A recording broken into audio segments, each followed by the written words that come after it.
Kalau aku dengar-dengar kan kayak kalau di Korea jumlah meningkatnya karena mereka kayak bikin tes rapid test gitu kan.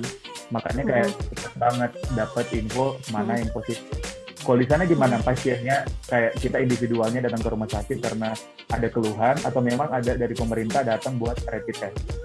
Jadi kalau misalnya kita punya simptom, ya simptom yang udah disebar di internet lah ya, sakit Oke, tenggorokan, demam, batuk dan segala oke. macam. Kalau kita merasa kita punya simptom itu, kita hubungi pihak emergency call-nya untuk rumah sakit, terus nanti pihak ambulans yang datang ke rumah. Oh, bagus Tuh. ya. Dan itu sebenarnya, dan itu kalau dalam kondisi kita memang benar-benar udah parah banget. Ya, Kalau ya. misalnya nanti dari pihak, nanti di telepon tuh ditanyain kamu simptomnya apa, seperti ini, seperti ini, seperti ini, seperti ini. Dan kalau misalnya pihak rumah sakit itu merasa kita masih bisa self recover, ya mereka nggak perlu datang untuk datang dan bawa kita ke rumah sakit kayak gitu. Jadi balik lagi itu keputusan ke rumah sakit sih, mau bawa kita datang untuk jemput atau mereka selalu udah self recover sendiri kayak gitu. Karena memang tempat rumah sakit juga terbatas banget kan. Di sini udah sampai 105.000 dan untuk menampung itu semua itu nggak cukup gitu loh. Jadi makanya ya tetap terbatas untuk rumah sakit.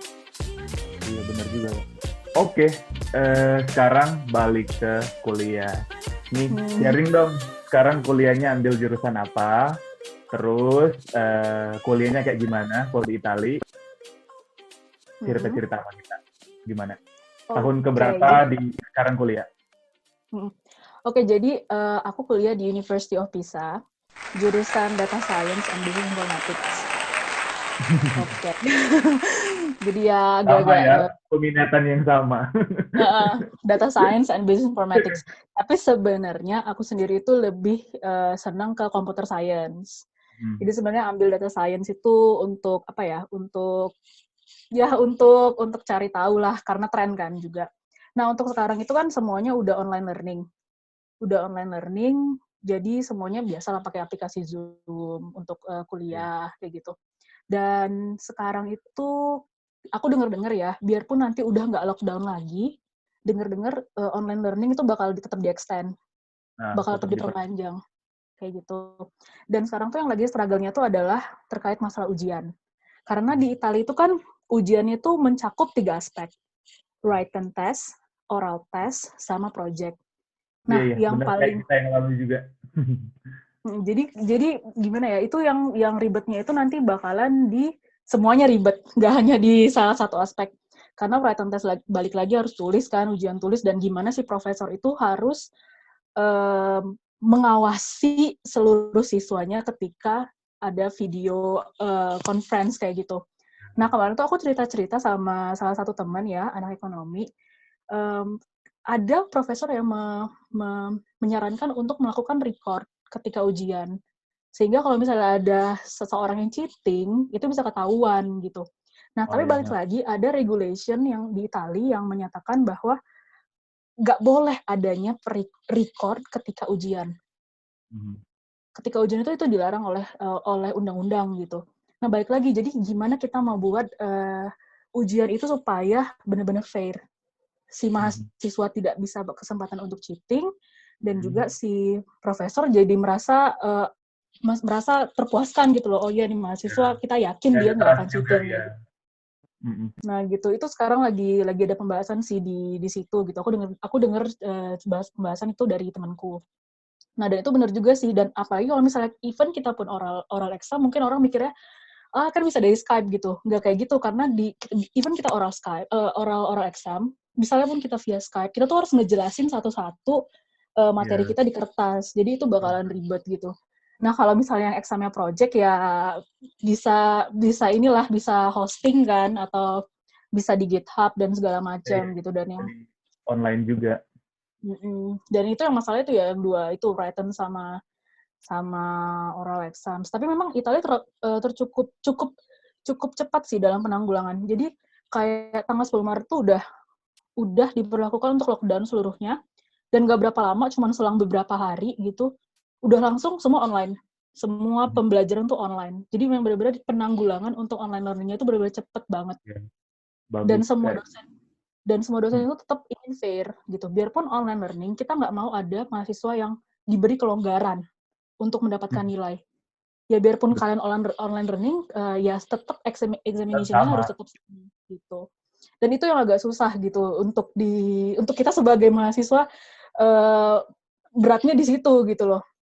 Benar-benar. Gitu. Oke. Terus bagi dong tips buat dapat scholarship. Ada scholarship nggak di sana buat teman-teman kita yang pengen studi di Italia? Kalau scholarship tuh banyak. Italia itu salah satu negara yang provide beasiswa tuh cukup banyak ya. Jadi ada 2 scholarship yang cukup bergengsi lah ibaratnya, karena nominalnya cukup gede. Yang 2 ini tuh yang pertama namanya Invest Your Talent in Italy. Itu scholarship-nya cover monthly allowance itu 900 euro. Terus kita juga dikasih internship di perusahaan Itali. Terus selama 3 bulan ya itu. Terus nge-cover juga uang kuliah pastinya. Dan juga ada studi bahasa. Jadi kayak digratiskan gitu. Itu Ya, dari ya. Invest Your Talent.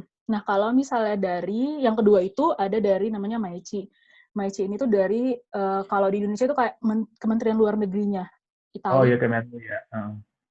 Kasih provide untuk developing country. Kayak gitu. Hmm. Nominalnya sama 900 euro.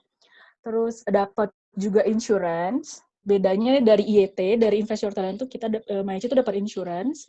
Terus juga dapat cover untuk uang kuliah juga dan dapat studi bahasa juga.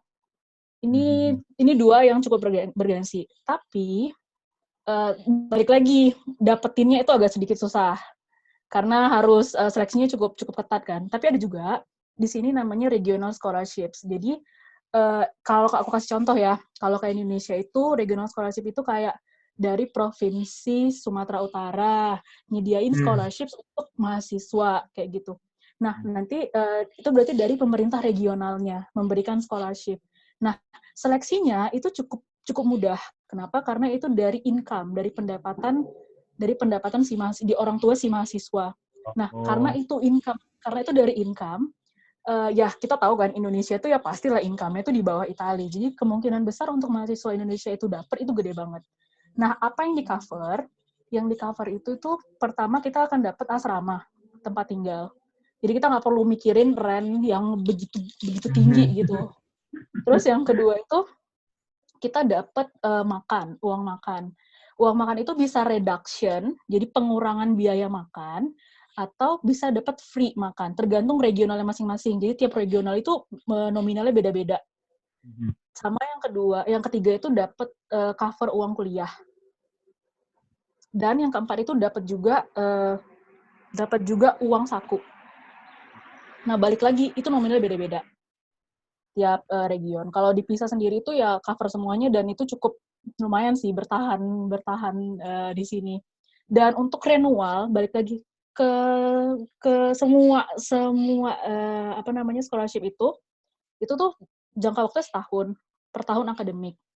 Dan kalau kita mau extend ke tahun berikutnya, ke tahun akademik berikutnya, itu kita harus provide kayak kreditnya berapa gitu yang harus lulus. Dan itu iya, iya. nggak gede kok. Standar juga ya. Nggak gede kalau misalnya cuma 30 kredit lah dalam tahun pertama gitu kan, ya masa nggak bisa gitu 30 Normal ya, kredit. normal aja. Gitu Kalau sih. di Jadi kalau kampus kamu banyak nggak mm, yang mahasiswa Indo? mahasiswa Indo itu kita ada saat ini ya ada 6. Dua PhD dan 4 Wow. master. Itu termasuk sedikit dibandingkan dengan kampus lain. Kayak di Milan misalnya Polimi itu termasuk sedikit. Jadi 2 PhD itu dua-duanya LPDP, terus yang master satu LPDP, 2 beasiswa Maici dari Kementerian Luar Negeri Italia dan 1 dari IET, Invest Your Talent gitu. Jadi kita semua di cover sama yang master tuh 3 di cover sama pemerintah Italia kayak gitu. Oke. Terus sekarang lagi duduk-duduk di mana nih? Aku Ini sekarang lagi di didorong apa? Ini didorong aku apa sekarang di kayak tempat tinggal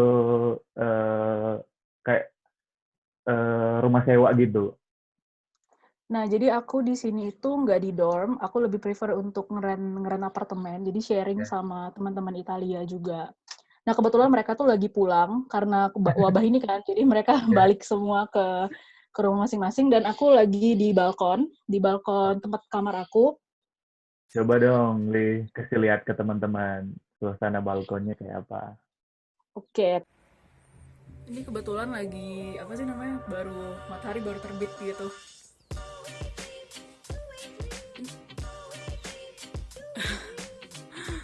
Lagi sepi banget memang. Jadi mobil juga nggak bergerak kan.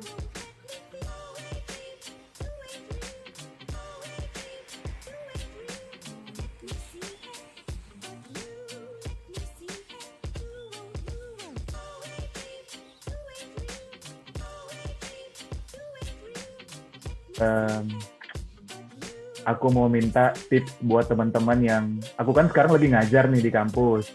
Terus kayak banyak mahasiswa gitu yang mungkin ya untuk mahasiswa IT ya udah biasa juga untuk e-learning jarak jauh. Tapi untuk beberapa program studi yang lain, intens tatap mukanya kan banyak. Jadi mereka mungkin agak boring. Kira-kira tips apa, mengapa mereka harus belajar di rumah dengan keadaan ini, berangkat dari keadaan di Italia? Coba. Kalau aku pribadi ya, enaknya e-learning itu kita bisa lebih bebas. Misalnya gini, profesor kamu lagi jelasin, terus kamu nggak ngerti sesuatu gitu. Kamu kan bisa buka browser di komputer masing-masing. Jadi ilmunya itu bisa sejalan gitu. Kenapa daripada kita buka game di browser, mending kan kita buka Google, kita cari apa yang nggak kita tahu dari profesornya. Itu lebih make sense sih menurut aku. Dan justru ya ini tuh harusnya bisa kita jadiin ajang kreatif masing-masing. Gimana dengan kondisi kayak gini, kita itu bisa lebih kreatif untuk improve our knowledge gitu loh. Daripada kita jadinya makin males gitu. Daripada kita males ujian kayak gini, udahlah ntar aja kayak gitu. Jangan ditunda karena nanti makin numpuk. Kayak gitu sih saran aku. Dan kalau misalnya nggak mesti anak IT yang harus bisa tahu gimana supaya bisa online learning. Kalau misalnya kalian punya keinginan misalnya untuk kuliah ke tahap yang selanjutnya, online learning itu bisa lebih berguna loh.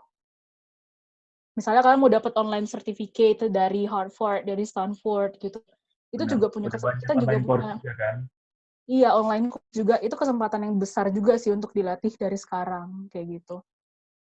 Dan seharusnya lebih enak dong, kalian gak mesti keluar rumah, harus ngeluarin transport, harus ribet gitu. Itu sebenarnya lebih enak sih online learning itu kalau menurut aku ya. Oke, gitu. Tips buat pencegahan COVID-19 di Indo. Pertama, yang paling penting, gak usah keluar-keluar kalau nggak penting. Di rumah aja. Nanti kalau udah lockdown, even ya, kalau misalnya Indonesia nggak lockdown ya, kalian juga nggak mau kan kalian keluar-keluar, terus nanti kalian bawa penyakit kalian ke rumah dan kena ke orang tua kalian, kayak gitu. Itu aja gitu, itu lebih ke beban moral. Aku waktu ditanya, mau nggak sih balik ke Indonesia? Aku jawab nggak. Kenapa? Itu beban moral buat aku. Gimana kalau aku bawa penyakit ke Indonesia? Ya mungkin aku negatif ya, tapi kita nggak tahu kan di jalan seperti apa. Itu lebih ke beban moral ke kita sih, makanya lebih baik di rumah aja, rajin-rajin cuci tangan, dan jangan stres dengan beritanya, karena corona itu juga bisa self-healing, jadi kita bisa sembuh dengan diri kita sendiri gitu loh. Gitu. Lebih ke lakuin semua kegiatan yang positif, itu yang penting sih. Oke. Thank you banget buat waktunya, udah nyempetin. Pagi-pagi, jam berapa ini di Itali? Ini sekarang jam 7.25, masih pagi banget. 7 guys, sekarang di Manado udah mau 1:30. Dan aku belum tidur sih sebenarnya. Belum tidur, demi buat sharing sama teman-teman semua. Oke, buat Tia tetap semangat kuliahnya. Aminin semuanya cepat lewat COVID-19-nya di Italia, di seluruh dunia, biar kita bisa beraktivitas lagi. Oke? Amin. Oke, buat Pak dosen juga ya. Ya, makasih juga. Nanti kita lanjut lagi di sesi selanjutnya. Oke. Bye. Bye.